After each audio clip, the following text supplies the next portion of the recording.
Here's the thing about making a correction on a video explaining tenet.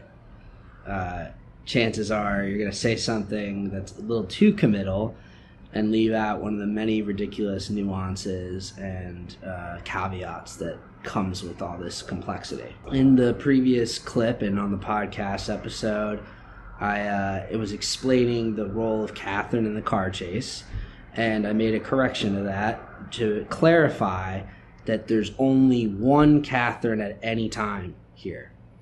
Now, the clarification and saying that made a lot of sense because previously I was making the mistake of alluding to seemingly that there was two Katherines involved in the whole car chase thing.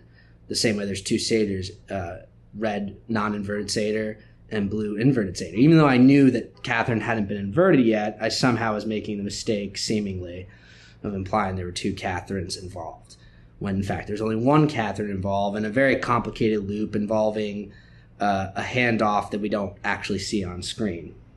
But I, through that correction, clarified all that, and I think I pretty much got it exactly right. So if anyone wants to issue an additional question or attempt at a correction, by all means, but I'm pretty sure I nailed it.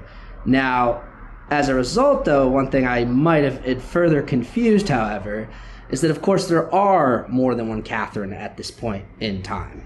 And that's because once Katherine goes inverted, the Katherine after she's been shot, she's taken back a whole week to the Oslo Freeport, given medical aid on the way, and then heals up even more and is taken to the boat in Vietnam. And obviously, that Katherine is the earliest Katherine we see, even though she's the furthest in her own personal timeline. So that's future Katherine in the past. She dives off the boat.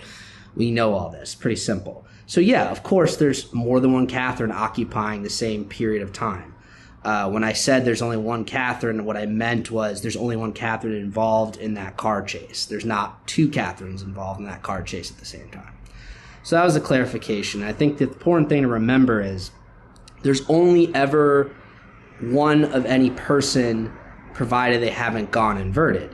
But of course, if you go inverted in the future and you move back to the past, any point that you move back in the past to before the very first time you ever inverted, now there's two of you in the past as well, which is clearly what happens with Katherine, because Katherine had never been inverted until that moment after she was shot.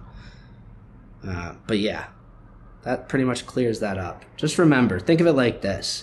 If I'm a strip of tape, I'm just moving in one direction forward.